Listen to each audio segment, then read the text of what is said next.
నమస్కారం ముల్లపూడి సత్యనారాయణమూర్తి గారు. నమస్కారం ముఖేష్ అంబానీ గారు. అమావాస్య ఆగస్టు 12వ తేదీన అమావాస్య రాబోతుంది. ఆ రోజు నుంచి మనకు శ్రావణ మాసం కూడా మొదలవబోతుంది. సో ఈ అమావాస్య రోజు కొంత సూర్యగ్రహణం ఉందని చెప్పి కొంత ప్రచారం జరుగుతూ ఉంది. సో ఉన్నటువంటి మాట వాస్తవమే, అది ఇక్కడ కాదు వేరే దేశాల్లో ఉంది అని చెప్తున్నారు. ఏంటి ఈ అమావాస్య రోజు చేయాల్సిన విధి విధానాలు ఏంటి? అమావాస్యకు ముఖ్యంగా ఏం చేస్తే ఎటువంటి ఫలితం ఉంటుందంటారు? ఆగస్టు 12, 2026 సంవత్సరంలో మనకి 6 గ్రహాల అలైన్మెంట్ ఉంది. షష్టగ్రహ కూటమి అంటాం చూసారా, 6 గ్రహాల అలైన్మెంట్. కుజుడు, బుధుడు, శుక్రుడు, ఇలా గ్రహాలు మనతో 4 గ్రహాలు మనం కేతువు తీసుకొని, యురానస్ అండ్ నెప్ట్యూన్ని కూడా 2 ఛాయాగ్రహాలని తీసుకుంటే ఇవన్నీ కూడా ఒక యాక్సిస్లోకి వస్తున్నాయి అన్నారు. దీన్నే 6 ప్లానెట్స్ అలైన్మెంట్ అంటాం అన్నమాట. సో వీటిల్లో మనం తీసుకున్నప్పుడు ఎవరెవరు, శుక్రుడేమో మనకి, కుజుడేమో మనకి ఆగస్టు 2 నుంచి మిథున రాశిలోకి వచ్చాడు. గురుడు అక్కడి నుంచి మొదలు పెడితే కుజుడు, గురుడు కర్కాటక రాశిలో ఉన్నాడు. బుధుడు, ఆ తర్వాత రవి, శుక్రుడు గ్రహాలు. శుక్రుడు మనకి అక్కడి నుంచి వెళ్ళిపోతాడు. అక్కడి నుంచి శుక్రుడు కేతువుతో కలిసి సెప్టెంబర్ 1 కల్లా మనకి ఈ యొక్క కన్యా రాశిలోకి వెళ్ళిపోవడం జరుగుతుంది. కాబట్టి ఈ యొక్క గ్రహాలతో పాటు యురానస్ అండ్ నెప్ట్యూన్, ఈ 6 గ్రహాలు సేమ్ అలైన్మెంట్లో ఉన్నాయి. కాబట్టి ఆ రోజు సూర్యగ్రహణం కాబట్టి, ఈ అమావాస్య కాబట్టి చాలా స్ట్రాంగ్గా ఉంటుంది. అమావాస్య రోజున ఏమవుతుందండి అంటే, మీకు అమావాస్య అనగానే అందరూ భయపడతారు కదా, చేతబడులు చేస్తామండి. నాకు కూడా మనకు తెలిసిన ఒక యాంకర్కి, ఒక పనికి మాలినాడు, ముల్లపూడి గారికి నేను రేపు అమావాస్యకి స్పాట్ పెట్టేస్తున్నాను, నా లిస్టులో 5 ఉన్నారు అని ఏదో పిచ్చి మాటలు మాట్లాడతారు. అసలు మనం ప్రత్యంగిర అమ్మవారు ఉపాసకులం అని తెలియదు.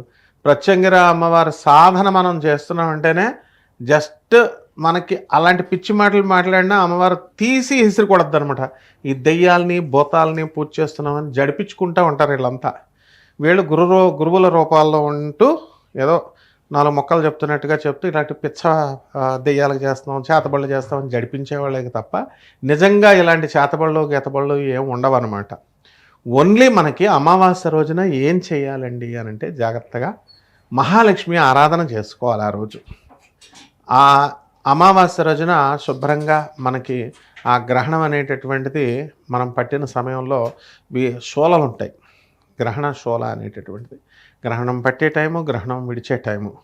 ఈ యొక్క సూర్యగ్రహణం తెల్లవారుజాము టైంలో మనకి సూర్యుడు పగలుంటాడు కాబట్టి తెల్లవారుజాము టైంలో అసలు మనకి ఇండియాలో కూడా పట్టట్లా. సో పడితే పట్టినేయండి, కనబడితే కనబడినేయండి. మొత్తం ఇతర దేశాల్లో మనకు అమెరికాలో నార్త్ కరోలినా ప్రాంతంలో కనబడుతుంది అక్కడ. సో ఇక్కడ ఏం చేస్తారనమాట, టెక్సాస్ ఇలాంటి ప్రాంతాల్లో, North Carolina, Texas and California, New York ఇలాంటి కొన్ని ప్రాంతాల్లో మనకు కనబడుతుంది. సో లండన్ ఇటువంటి ప్రాంతాల్లో పడుతున్నప్పుడు మనకి ఇక్కడ లేదు కాబట్టి మనం దాన్ని పెద్ద పట్టించుకోవాల్సిన అవసరం లేదు. కానీ ఆ రోజు ముందు గ్రహణం తెల్లవారుజామున స్నానం చేయడం, ఆ తర్వాత 1 గంట తర్వాత మళ్ళీ స్నానం చేసి పూజా పునస్కారాలు మనం చేసుకోవాల్సినటువంటి అవసరం ఉంది. అయితే దానాలు ఇవ్వడంలో తప్పే ఉంది. పేదలకి, అనాథలకి, వికలాంగులకి, సాధువులకి, అలాగే పేద బ్రాహ్మణులకి మనము ఈ యొక్క దానం చేసుకుంటే మనకేమీ తప్పేమీ లేదు. కాబట్టి ఇదంతా కూడా పుబ్బా నక్షత్రంలో మనకి రవి ఇప్పుడు ఎక్కడున్నాడు అంటే సింహరాశిలో ఉన్నాడు. సింహరాశిలో మనకి పుబ్బా, మక ఈ నక్షత్రాలు ఉన్నాయి. సింహరాశిలో పడుతుంది కాబట్టి సింహరాశికి మనం కొంచెం జాగ్రత్తగా వాళ్ళు ఈ దాన ధర్మాలు అవి చేసుకుంటారనమాట.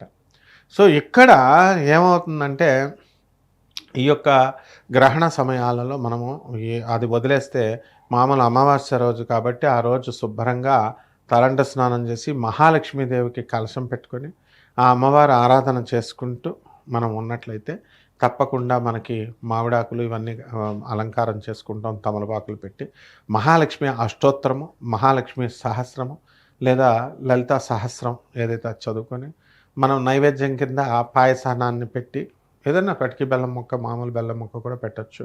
ఆ సీజన్లో దొరికేటటువంటి పుష్పాలని మనం పెట్టి ఆరాధన చేసుకొని పచ్చకర్పూరంతో హారతి ఇచ్చినట్లయితే ఈ దెయ్యాలు, భూతాలు, ప్రేతాలు, పిశాచాలు అని జడిపించేటటువంటి ఇటువంటి గ్యాంగ్ని ఇసిరి కొడుతుందన్నమాట అమ్మవారు. అందువలన చేతబళ్ళు అంత ఈజీ కాదు. ఇప్పుడు మనం చాలా జాగ్రత్తగా చూసుకోవాలి. హీరో సుమన్ గారిని తీసుకోండి, ఇప్పుడు చాలా జాగ్రత్తగా ఉండాలి. నాకు ఎవరో చేతబడి చేశారు కాబట్టి నేను ఎదగలేకపోయాను అని అంత పెద్ద ఆయన, అంత స్టేటస్లో ఉన్నటువంటి ఆయనే అంత ఇంటలెక్చువల్. ఆయన చెప్పారంటే మనం వీళ్ళందరూ నమ్మరా జనం. వీళ్ళకి అది ఒక ఆయుధం అయిపోద్ది కదా చేతబళ్ళు చేస్తామనే బ్యాచ్కి. గోగినేని బాబు గారు, జనవిజ్ఞాన వేదిక రమేష్ గారు, ఇలాంటి వాళ్ళంతా, అందులో ఉన్న వాళ్ళంతా కాదు అని ఎడ్యుకేట్ చేయడానికి ఎంత కష్టపడి ఉంటారు వాళ్ళు. మాటలు కూడా పడ్డారు. వాళ్ళకి ఏమైనా అవసరమా, ₹1 అవసరమా గోగినేని బాబుకి వాళ్ళకి? ఎందుకంటే సమాజ సంస్కరణ అనేటటువంటిది ముఖ్యం. వీళ్ళు చేతబళ్ళు పెడతాం, మరుగుమందు పెడతాం, వశీకరణాలు ఇస్తాం, ఈ మాల వేసుకోండి, ఆ మాల నమ్ముకుంటూ ఈ ఉంగరం వేసుకోండి. వీళ్ళు ఏమన్నా దేవుళ్ళ? తినడానికి తిండి ఉండదు వీళ్ళకి. పోనీ చదువు ఏమన్నా ఉందా? ఏదన్నా జాబ్ వస్తుందా అంటే జాబ్ కూడా రావడానికి చదువు లేదు. జడిపిస్తారు. ఛానల్స్కే చేతబళ్ళు చేస్తాం, మీ ఓనర్లకే చేతబడులు చేస్తాం, యాంకర్లు మాట్లాడలేదనుకోండి యాంకర్లకు చేతబడి చేస్తాం, స్టేటస్ల్లో పెడతారనమాట. ఇదిగో మేము ఇలాగా చేతబడులు చేస్తాం, ఈ దెయ్య శ్మశాన ఖాళీని వదిలేస్తామని ఒక ప్రబుద్ధుడు. ఇలాంటి విధవాళ్ళందరికీ ప్లస్ పాయింట్ కదా ఇలా చేతబడులు మాకు అయినాయి అని ఇలాగా వాళ్ళు చెబితే. సో వాళ్ళ బాధలో చెప్తారు. ఇప్పుడు హీరో సుమన్ గారైనా అలాంటి వాళ్ళు ఏదో మామూలుగా మాటలు. ఇప్పుడు ముఖేష్ కుమార్ గౌడ్ గారికి తెలీదా చేతబడులు కాంగ్రెస్ పార్టీకి చేస్తారని? ఏదో అనాలి హరీష్ రావు గారిని ఏదో అట్లాగా. అది కాంపిటేటివ్ స్పిరిట్. అది ఇప్పుడు స్టాలిన్కి తెలీదా? ఉదయనిధి స్టాలిన్కి అరెస్ట్ అయితే సింపతి వస్తుంది. సింపతి అది ఉన్నది కూడా పోయింది. అలాగే ఎవరి త్రిషా జోలికి వస్తే ఎవరికైనా ఉన్నది కూడా పోద్ది. అసలు గవర్నమెంట్ పడిపోద్దేమో, ఆయన టచ్ చేయలేరేమో అనుకున్నారు. నేను మొదటి నుంచి చెప్తున్నానా, విజయ్ ఎట్టి పరిస్థితుల్లో కూడా ఇలాంటివి స్పేర్ చేయడు. గవర్నమెంట్ పడిపోదు. ఏమైపోయారండి జ్యోతిష్కులు వీళ్ళంతా? ఎవరైతే 2 నెలల్లో 3 నెలల్లో పడిపోద్ది విజయ్ గవర్నమెంట్ అంటే 5 years కంప్లీట్ చేద్దని చెప్పాం మనమే ఇంటర్వ్యూ చేసాం. జరుగుతుందా? ఇంకా ఒక స్టెప్ ముందుకు వచ్చి స్టాలిన్ కొడుకుకే ఛాలెంజ్ చేసి పిచ్చి మా వాగుడు వాగినందుకు లాన్ జైల్లో పడేశాడు. ఏం పీకారు ఇప్పుడు వీళ్ళు? స్టాలిన్ ఏం పీకాడు? సనాతన ధర్మాన్ని ఇచ్చేశాడు. ఒక స్త్రీని ఇచ్చేస్తే తమిళసాయి గవర్నర్ గారు అరే బాబు నువ్వు ఫస్ట్ ఆడవాళ్ళు గౌరవించు అన్నారు. ఖుష్బు గారు ఆడవాళ్ళు గౌరవించండి అని చెప్పారు. ఆడవాళ్ళంతా రివర్స్ అయ్యారా?